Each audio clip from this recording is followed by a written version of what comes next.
नमस्कार दोस्तों, स्वागत है आज की इस लेटेस्ट वीडियो में जिसमें हम आपको भौतिक विज्ञान के अंतर्गत मात्रक एवं मापन की आज टॉपिक को समाप्त करेंगे। इसमें केवल हम इसके सभी नियम को बहुत इजीली आपको एक्सप्लेन करेंगे। जिस तरीके से हमने प्रॉपर भौतिक जगत को समाप्त किया, उसके पहले तो नियम को पूरा समझ लिया, क्या-क्या कंडीशंस होती हैं, हर एक नियम को बहुत ही इजीली आपको एक्सप्लेन किया है। तो अगर आपने उस क्लास को लगाए होंगे तो बहुत इजीली समझ गए होंगे, बहुत इम्पोर्टेंट क्लास था वो। उसी प्रकार आपका ये भी क्लास बहुत इम्पोर्टेंट है, आप इसको लगाएँगे शुरुआत से अंत तक, तो आपका हर टॉपिक यहाँ पर समाप्त हो जाएगा। उसके बाद इससे प्रीवियस एक क्लास लगाएँगे, जिसमें हम हर एक कांसेप्ट को इसमें समझ लेंगे, तो उसमें उसकी प्रैक्टिस करेंगे।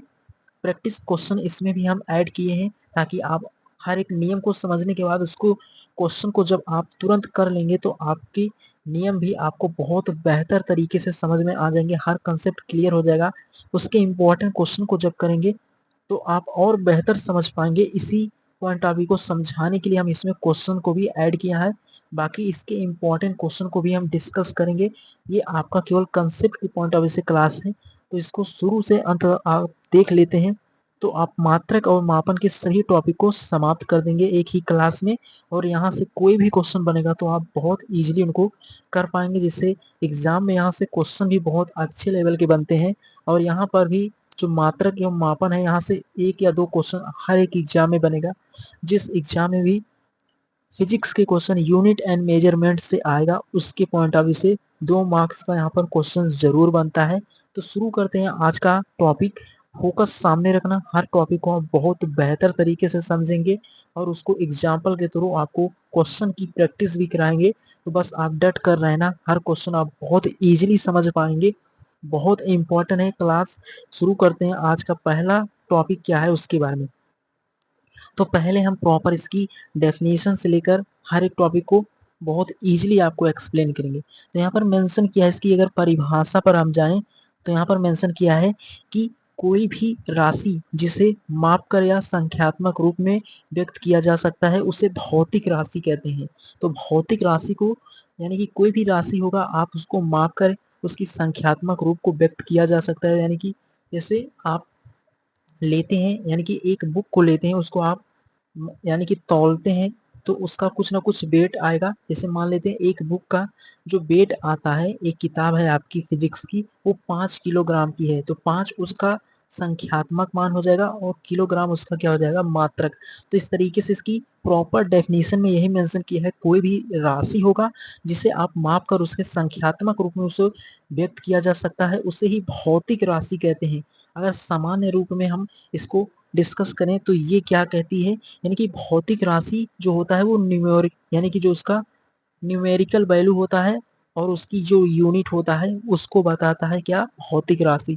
तो यहाँ पर ये भी मेंशन किया है, बाकी एग्जाम्पल से आप प्रॉपर समझ गए होंगे कि कोई भी जो भौतिक राशि है उसको डिफाइन करने के लिए आपको न्यूमेरिकल वैल्यू और यूनिट यानी कि संख्यात्मक मान और मात्रक दोनों की बहुत आवश्यकता होती है। मान लेते हैं कि कोई भी ऐसे बुक है, उसका जो वेट है वो 10 kg, यानी कि 10 kg तो ज़्यादा हो जाएगा, उसको 2 kg मान लेते हैं। तो 2 उसका संख्यात्मक यानी कि उसका न्यूमेरिकल वैल्यू हो जाएगा, और केजी या मीटर जो हो जाएगा, यानी कि बुक है तो उसका वेट होगा केजी में, तो उसका क्या हो जाएगा, यूनिट। तो ये जो उसका न्यूमेरिकल वैल्यू और यूनिट से ही एक राशि का निर्माण होता है, उसी को यहाँ पर डिफाइन किया उसकी प्रॉपर डेफिनेशन में। और एग्जाम्पल के तौर पर अब आप समझ गए होंगे कि जो भौतिक राशि होगा उसका मान किस तरीके से आप डिफाइन करेंगे। आपके पास संख्यात्मक मान होगा और मात्रक, इन्हीं दोनों से एक राशि का निर्माण होता है। तो आप प्रॉपर राशि को देखकर आप समझ जाएंगे, कोई भी राशि होगा तो किसी भी राशि का निर्माण करने के लिए आपको 2 लोगों का रहना बहुत ज़रूरी होता है। एक तो आपका संख्यात्मक मान, इसे आप न्यूमेरिकल वैल्यू कह सकते हैं, और दूसरा यानी कि यूनिट, यानी जिसे हम मात्रक कहते हैं। तो ये आपका कंसेप्ट क्लियर हो गया होगा, बहुत इम्पोर्टेंट है। तो उम्मीद करता हूँ अगर आपका फोकस सामने रहेगा ना तो आप हर क्वेश्चन को बहुत बेहतरीन तरीके से कर पाएंगे एग्जाम में बनने वाले क्वेश्चंस को। बस फोकस सामने रखना। एंड उसके बाद अगला टॉपिक क्या है उसके बारे में तब इसको एग्जाम्पल के तौर पर बात कर लेते हैं। जैसे यहाँ पर आप लेते हैं लंबाई, तो लंबाई आपकी 5 मीटर है ना, तो 5 जो है वो आपका संख्यात्मक मान हो जाएगा और m क्या होता है, मात्रक, यानी कि आपका 5 न्यूमेरिकल वैल्यू हो जाएगा और जो m है वो आपका यूनिट हो जाएगा। तो यहाँ पर आपको पूरा प्रॉपर एग्जाम्पल के थ्रू समझाएंगे तो आप बहुत बेहतर समझ पाएंगे। अभी जब इसके क्वेश्चंस करेंगे तो आपको और बेहतर समझ में आएगा। उसी प्रकार द्रव्यमान में मान लेते हैं कि 70 किलोग्राम कोई किसी भी वस्तु या किसी भी का द्रव्यमान है, कोई भी वस्तु है 70 केजी की है, तो 70 उसका जो हो जाएगा वो संख्यात्मक मान यानी कि न्यूमेरिकल वैल्यू हो जाएगा और किलोग्राम क्या हो जाएगा उसका यूनिट यानी कि मात्रक। तो किसी भी वस्तु का अगर 70 केजी वेट है तो उसका न्यूमेरिकल वैल्यू और आप उसका मात्रक आप प्रॉपर डिफाइन कर पा रहे होंगे किस तरीके से, इस नियम को आप समझकर। तो यहाँ पर आपका स्टार्ट होता है मात्रक एवं मापन, जहाँ पर आपने किसी भी राशि का निर्माण कैसे होता है अब आपको उसका प्रॉपर तरीका पता हो गया होगा, तो आप बहुत इजीली एग्जाम में बनने वाले क्वेश्चन को डिफाइन कर पाएंगे। तो इस तरीके से इसका एग्जाम्पल हो गया। तो एग्जाम्पल के तौर पर आप समझ गए होंगे कि जो भौतिक राशि होती है वो क्या कहना चाहती है आपसे। जो भौतिक राशि होती है सिंपली वो आपका न्यूमेरिकल वैल्यू और यूनिट की सहायता से ही उसका निर्माण होता है। ये एग्जाम्पल्स हैं, तो अब आपको कोई डाउट नहीं होगा। अगर आपका फोकस सामने रहा होगा तो बहुत बेहतरीन तरीके से आप इन एग्जाम्पल से समझ गए होंगे। अगर फिर भी कोई डाउट हो तो कमेंट बॉक्स में मेंशन कर सकते हैं। अगर आप फोकस से देखेंगे तो ऐसा हो ही नहीं सकता कि आप समझ ना सकें। उसके बाद अब अगला टॉपिक आपका आता है कि भौतिक राशि के प्रकार कितने होते हैं, यानी कि जो आपका भौतिक राशि होता है उसके प्रकार कितने होते हैं, आप इसके बारे में आपको समझना है। तो स्टेप बाय स्टेप हम आपको ले चलेंगे और अंत तक आप रहेंगे तो हर एक टॉपिक को आप बहुत इजीली एक ही क्लास में समाप्त कर देंगे। इससे आप एक एक दिन में आपका एक एक चैप्टर कंप्लीट हो जाएगा। तो आप बहुत ही इजीली अपने सिलेबस को भी समाप्त कर देंगे, तो आप रिवीजन भी कर पाएंगे बहुत बेहतर तरीके से। तो अब बात करते हैं भौतिक राशि के प्रकार क्या होते हैं। तो अभी तक तो हमने डिस्कस किया कि भौतिक राशि क्या होती है। तो भौतिक राशि का निर्माण करने के लिए आपके पास न्यूमेरिकल वैल्यू यानी कि संख्यात्मक मान और मात्रक यानी कि यूनिट से ही किसी भौतिक राशि का निर्माण होता है। ये उसके एग्जाम्पल्स हैं। अब बात कर लेते हैं भौतिक राशि के प्रकार क्या होते हैं। बहुत इंपॉर्टेंट है, फोकस सामने रखना, समझ जाएंगे बहुत बेहतर तरीके से कि भौतिक राशि के प्रकार क्या होते हैं उसके बारे में। तो भौतिक जो राशि होती है आपका उसका प्रकार क्या होता है, अब यहाँ पर उसके बारे में कंप्लीट डिटेल में आपको एक्सप्लेन करते हैं। तो यहाँ पर मेंशन भी किया है कि भौतिक राशि का क्या प्रकार होता है। तो आप जानते हैं कि जो आपका भौतिक राशि होता है वो किस तरीके से होती है, यानी कि जो होता है जैसे लंबाई हो गया, द्रव्यमान हो गया, समय हो गया, ये सभी आपकी भौतिक राशि हैं। ये आपको प्रॉपर समझ में आ रहा होगा। और जो भौतिक राशि होता है उसमें पहला होता है आपका फंडामेंटल क्वांटिटीज, यानी कि जो आधारभूत भौतिक राशियां होती हैं उनमें लंबाई आता है, द्रव्यमान आता है, समय आता है। तो ये सभी आपके फंडामेंटल क्वांटिटीज हैं। अब दूसरा आता है आपका ड्राइव्ड क्वांटिटी, जिसे हम व्युत्पन्न राशि कहते हैं। तो ये बहुत इंपॉर्टेंट है, ये भी आपका किस तरीके से होता है। तो जो व्युत्पन्न राशि होता है यानी कि जिसे हम ड्राइव्ड क्वांटिटीज कहते हैं, उसमें वेग होता है, बल होता है, कार्य होता है, दाब होता है। और व्युत्पन्न जो भौतिक राशि होता है वो भौतिक राशि का दूसरा भाग होता है। पहला होता है फंडामेंटल क्वांटिटीज, यानी कि जो आपके मूल राशि होती हैं, यानी कि जैसे आधारभूत या भौतिक राशि, यानी कि फंडामेंटल क्वांटिटी को बनाने के लिए आपको किसी और राशि की जरूरत नहीं होती है, ये आपको समझना होगा। लेकिन जो आपकी व्युत्पन्न राशि होती है वो आपके फंडामेंटल से ही उनका निर्माण होता है। जैसे आपका जो लंबाई है तो लंबाई को डिफाइन करने के लिए किसी और राशि की आवश्यकता नहीं होगी। लेकिन जो वेग होता है, वेग आपका फंडामेंटल से ही बना है, यानी कि वेग का अगर सूत्र पर जाएंगे तो क्या होता है, तो आपका जो वेग होता है वो आपका फंडामेंटल से ही बनता है। तो इस तरीके से वेग हो गया, बल हो गया, कार्य हो गया, या ये सभी जो है आपके फंडामेंटल से ही बनते हैं। त्वरण हो गया, त्वरण क्या होता है, वेग में परिवर्तन बटे समय। तो यानी कि तो जो आप ये डिफाइन कर रहे हैं ये आपके फंडामेंटल क्वांटिटी के ही भाग हैं, जो आप इनको ड्राइव क्वांटिटी में डिफाइन करते हैं। तो उम्मीद करता हूँ अभी तक आप जो आपकी भौतिक राशि थी ये आपने समझा। भौतिक राशि के हमने दो प्रकार देखा, एक मूलभूत भौतिक राशि होती है जिसे आधारभूत या फंडामेंटल क्वांटिटी कहते हैं, जिन्हें व्यक्त करने के लिए किसी और राशि की आवश्यकता नहीं होती है। दूसरा होता है व्युत्पन्न राशि यानी कि ड्राइव्ड क्वांटिटी, जो दूसरे के ऊपर आश्रित होते हैं, ये आप समझ सकते हैं, यानी कि मूल से ही इनका निर्माण होता है, फंडामेंटल से। तो आप इनको बहुत बेहतर तरीके से समझ गए होंगे, बहुत इंपॉर्टेंट था। बढ़ते हैं इसके आगे वाले टॉपिक के बारे में जो बहुत इंपॉर्टेंट है। तो उम्मीद करता हूँ आप भौतिक राशि के इन दोनों प्रकार को समझ गए होंगे। अगर फिर भी कोई डाउट हो तो कमेंट बॉक्स में मेंशन कर सकते हैं। बाकी जब क्वेश्चंस आएंगे तो और बेहतर समझ पाएंगे।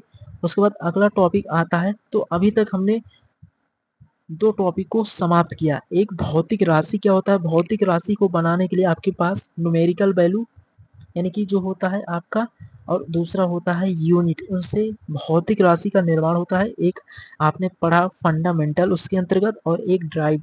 अब इनसे संबंधित क्वेश्चन किस तरीके से बनेंगे, अब इनके बारे में आपको प्रॉपर एक्सप्लेन करते हैं। तो आपका ये टॉपिक यहाँ पर बहुत अच्छे से रिवीजन भी हो जाएगा एक तरीके से। बाकी जो रिवीजन वाला क्लास रहेगा वहां पर इंपॉर्टेंट क्वेश्चंस होंगे, बट यहाँ पर इस टॉपिक को समझने के लिए क्वेश्चंस को डिजाइन किया है। तो जैसे 5 मीटर में मीटर क्या दर्शाता है, तो अभी हमने डिस्कस किया जो 5 होता है वो आपका न्यूमेरिकल वैल्यू होता है और एम होता है मीटर। तो यानी कि ऑप्शन नंबर बी यहाँ पर सही हो जाएगा। जो मीटर है वो यूनिट को दर्शाता है, तो यहाँ पर बी ऑप्शन 100% क्या हो जाएगा, सही हो जाएगा। तो आप ये क्वेश्चन बहुत बेहतर तरीके से समझ गए होंगे। उसके बाद अगला आता है आपका सेकंड है, इसमें मेंशन किया है, बहुत इंपॉर्टेंट क्वेश्चन है। इसमें मेंशन किया है कि भौतिक राशि को किस रूप में व्यक्त किया जाता है, उन्हें मान इनटू मात्रक के रूप में व्यक्त करते हैं। ये आपको क्लियर होना चाहिए। तो ये क्वेश्चन भी आप बहुत बेहतरीन तरीके से समझ गए होंगे। जो हमने अभी डिस्कस किया है जस्ट उसी के ऊपर ये क्वेश्चंस हैं। अगर आप सामने यानी कि इस क्वेश्चन को कर पा रहे होंगे तो आपका टॉपिक 100% यहाँ पर क्लियर हो गया होगा। तो ये दोनों क्वेश्चन आप बहुत बेहतरीन तरीके से समझ गए होंगे, क्योंकि जो हमने अभी तक डिस्कस किया है ये उसी पर एकदम 100% एग्जैक्ट क्वेश्चंस हैं, ताकि आपको कोई डाउट ना हो। ये उसी पर आधारित क्वेश्चन हैं जो हमने अभी डिस्कस किया कि भौतिक राशि क्या होता है, किस तरीके से भौतिक राशि का निर्माण होता है। तो उसके बाद अगले क्वेश्चन के बारे में बात करें, जो अगला क्वेश्चन पूछ सकता है आपसे यहाँ से संबंधित, कि यानी कि अगला क्वेश्चन यहाँ पर मेंशन कर सकता है कि जो द्रव्यमान किस प्रकार की राशि है। तो द्रव्यमान जो हो यानी कि जो आपका द्रव्यमान होता है वो आपका फंडामेंटल क्वांटिटी यानी कि मूलभूत राशि होता है या आधारभूत राशि, जो हमने अभी डिस्कस किया, जस्ट वहीं से ये क्वेश्चंस। तो इस तरीके से जो द्रव्यमान होता है वो आपका फंडामेंटल क्वांटिटी की ही क्या श्रेणी में आता ही। आप इससे प्रीवियस जो कंसेप्ट हमने डिस्कस किया वो उससे आप समझ गए होंगे। उसके बाद अगला क्वेश्चन आता है, इसको आप समझेंगे तो ये भी बहुत इंपॉर्टेंट है कि वेग किस प्रकार की राशि है। तो वेग आपका व्युत्पन्न यानी कि जो आपका मूल राशि यानी कि फंडामेंटल से ही इनको हम बनाते हैं। तो हमने जो अभी तक डिस्कस किया है केवल उन्हीं से संबंधित क्वेश्चन है। उसके बाद पांचवा मेंशन किया है, बहुत इंपॉर्टेंट क्वेश्चन है, इसको समझना। ये यहाँ पर मेंशन किया है, यहाँ पर मेंशन किया है, बोल रहा है कि मापन की एसआई प्रणाली में कितनी आधार राशियां होती हैं, यानी कि जो फंडामेंटल्स राशियां होती हैं वो आपकी 7 होती हैं। ये आपको क्लियर होना चाहिए। तो उम्मीद करता हूँ अभी तक हमने डिस्कस किया कि जो आपका भौतिक राशि होता है वो किसके सहायता से बनता है और भौतिक राशि के प्रकार क्या होते हैं। दो टॉपिक हमने आपको डिस्कस किया और उनसे संबंधित ये आपके पांचों क्वेश्चंस हैं। अगर आपका वो टॉपिक क्लियर होगा तो ये क्वेश्चंस आप 100% बहुत बेहतर तरीके से समझ गए होंगे। बहुत इंपॉर्टेंट है, सेम उसी पर डिपेंड कर रहे हैं, उसी कंसेप्ट पर। अगर आपका कंसेप्ट क्लियर रहा होगा तो ये क्वेश्चन आप बहुत बेहतर तरीके से कर पाए होंगे। बढ़ते हैं इसके अगले टॉपिक के बारे में। तो अगला भी क्वेश्चन यहाँ पर मेंशन किया है, ये भी क्वेश्चन बहुत इंपॉर्टेंट है। इसमें बोल रहा है कि तापमान की ऐसा यानी कि जो तापमान होता है उसकी जो आपका एसआई इकाई क्या होता है, यानी कि उसका एसआई इकाई क्या होगा, तो केल्विन होता है। तापमान को आप केल्विन में रखते हैं, ये आपको क्लियर होना चाहिए। उसी प्रकार अगला क्वेश्चन मेंशन है यहाँ पर, बहुत इंपॉर्टेंट है कि पदार्थ की मात्रा इकाई में मापी जाती है। तो पदार्थ की मात्रा को आप मोल में लेते हैं, यानी कि ये सभी आपके फंडामेंटल्स क्वांटिटी हैं। तो वहां पर उनकी यूनिट के बारे में पूछ रहा है। तो उनकी इकाई किस में ली जाएगी, मोल में, यानी कि जो पदार्थ की मात्रा होती है उसको आप हमेशा मोल में लेंगे और तापमान की एसआई इकाई होगा केल्विन। उसी प्रकार सेकंड की राशि क्या होगा, तो सेकंड की राशि हमेशा आप समय में लेंगे, यानी कि सेकंड है तो उसको आप समय में लेंगे। ये भी आपके क्या है, फंडामेंटल क्वांटिटी, यानी कि जो ये है ये आपके मूलभूत राशि या आधारभूत राशि की श्रेणी में आते हैं, जिसे हम फंडामेंटल क्वांटिटी होती हैं, जिन्हें व्यक्त करने के लिए किसी और राशि की आपको आवश्यकता नहीं होती है। तो उम्मीद करता हूँ अभी तक हमने 2 टॉपिक डिस्कस किया, ये क्वेश्चंस उन्हीं से संबंधित थे, बहुत इंपॉर्टेंट थे। पहला था आपका भौतिक राशि क्या होती है, तो भौतिक राशि को आप तभी डिफाइन कर पाएंगे जब आपके पास न्यूमेरिकल वैल्यू यानी कि संख्यात्मक मान और मात्रक यानी कि यूनिट होगा। उसके बाद हमने डिस्कस किया जो आपकी भौतिक राशि होती है वो 2 तरीके से होती है। एक तो आपको फंडामेंटल क्वांटिटी होता है जिसे हम मूलभूत राशि यानी कि जिन्हें व्यक्त करने के लिए किसी और की आवश्यकता नहीं होती है। तो फंडामेंटल में आपके ये तीनों आते हैं, तापमान को केल्विन में लेंगे, पदार्थ की मात्रा को मोल में लेते हैं, सेकंड को आप समय में लेते हैं, और दूसरा होता है ड्राइव्ड क्वांटिटी जो इन्हीं से बनते हैं, यानी कि मूल से ही उनका निर्माण होता है, यानी कि फंडामेंटल क्वांटिटी से ही आपके ड्राइव क्वांटिटी का निर्माण होता है। तो ये भी क्वेश्चन आप बहुत इजीली समझ गए होंगे, बहुत इंपॉर्टेंट है।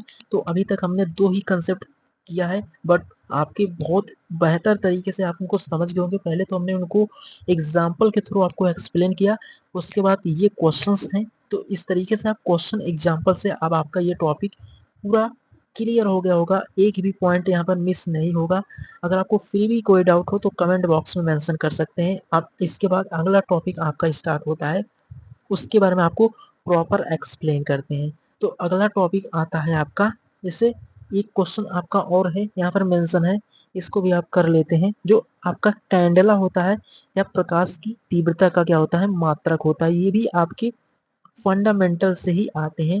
तो ये भी आपको क्लियर होना चाहिए। जैसे यहाँ पर ये भी मेंशन किया है, बहुत इंपॉर्टेंट है, जैसे यहाँ पर मेंशन किया है, जैसे 2.5 किलोमीटर है उसको मीटर में आप लिख सकते हैं 2500 मीटर होता है आपका। ये भी क्वेश्चन आप बहुत इजीली समझ गए होंगे। तो ये दोनों क्वेश्चन भी उन्हीं पर डिपेंड थे, उन्हीं के आधारित थे।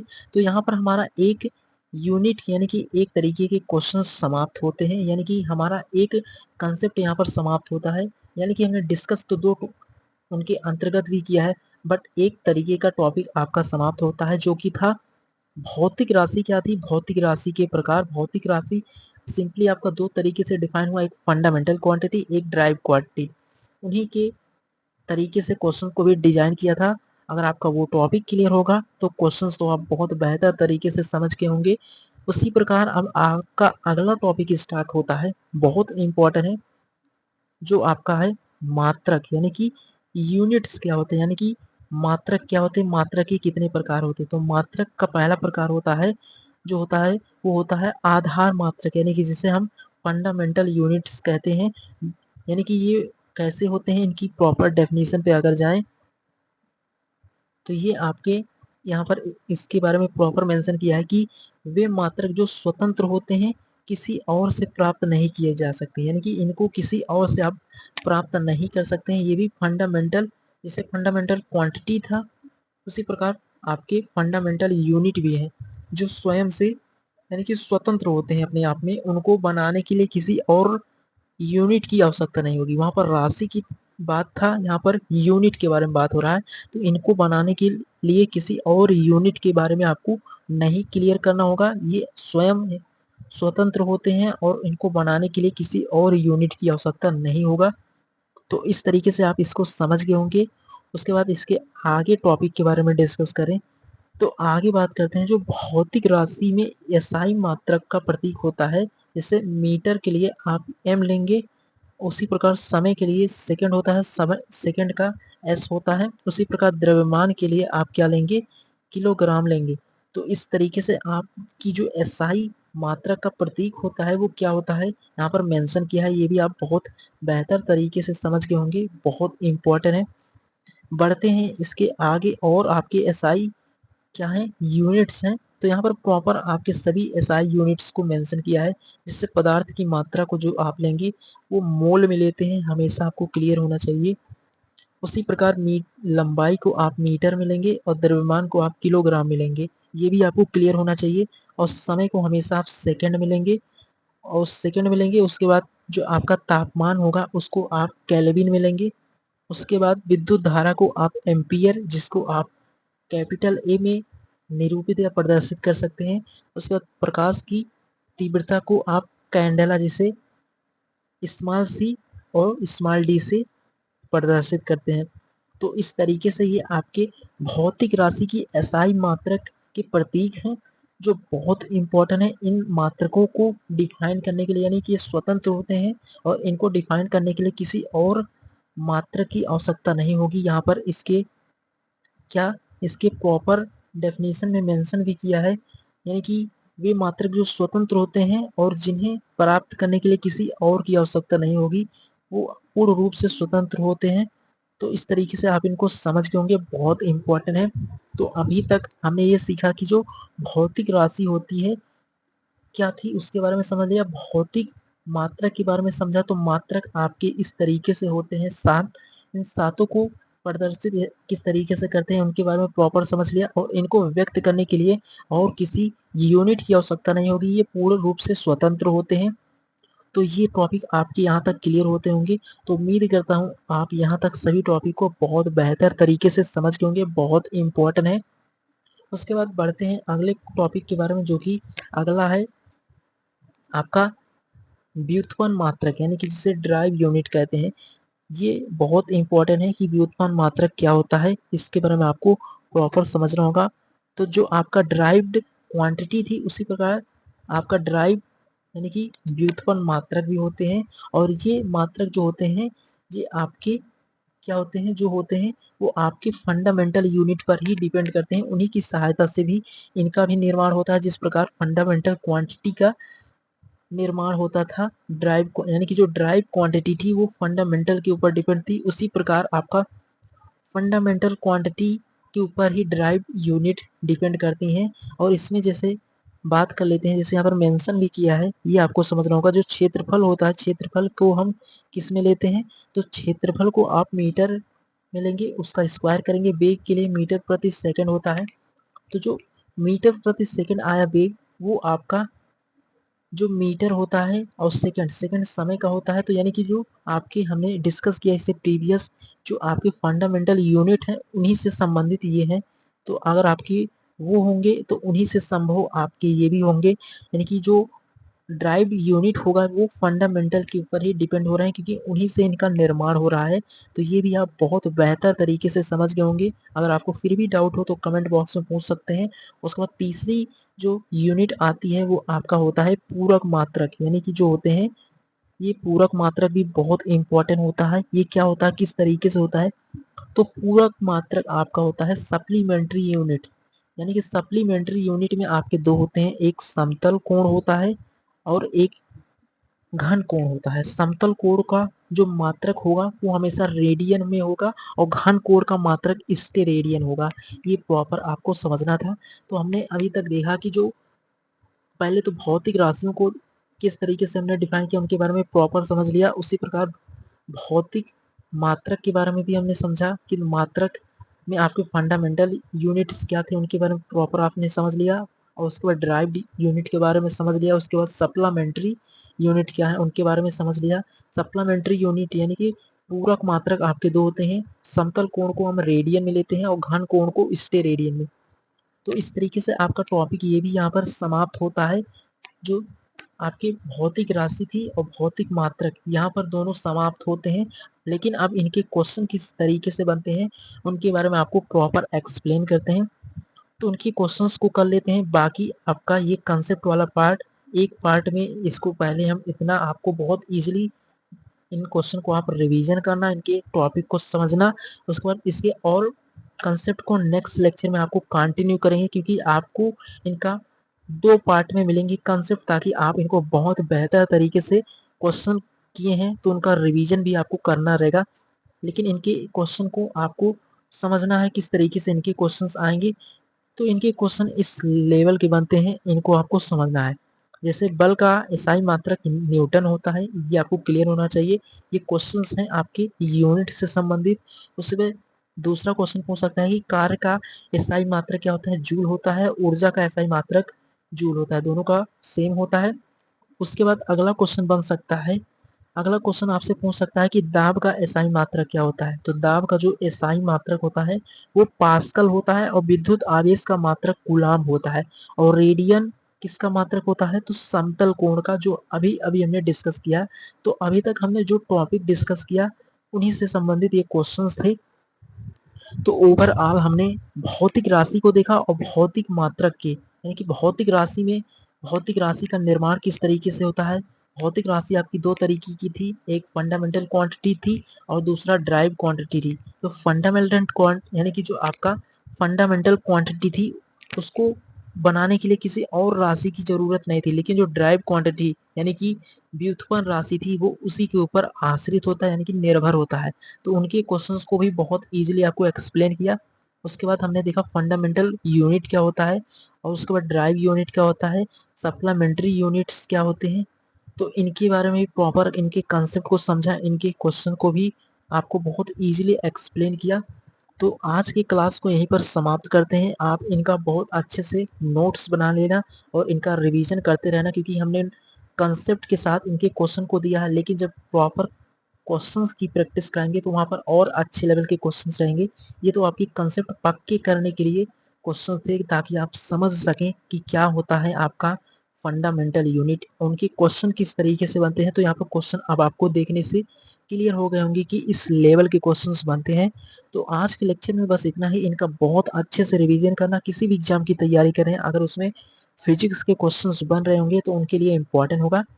मिलेंगे नेक्स्ट लेक्चर में और नेक्स्ट टॉपिक के बारे में आपको बहुत बेहतर तरीके से एक्सप्लेन करेंगे इसके आगे वाले कंसेप्ट को, और उसमें भी हर क्वेश्चन को, यानी कि हर कंसेप्ट के बाद क्वेश्चंस होंगे, ताकि आप वही क्वेश्चन को उस कंसेप्ट के ऊपर आप बहुत बेहतर तरीके से समझ सकें। तब यानी कि आप कंसेप्ट को पढ़ते जा रहे हैं, अगर क्वेश्चंस नहीं अप्लाई करेंगे तो आपको उतना बेहतर नहीं समझ आएगा। इसीलिए हमने यहाँ पर कंसेप्ट के बाद तुरंत क्वेश्चन को सेट किया है, ताकि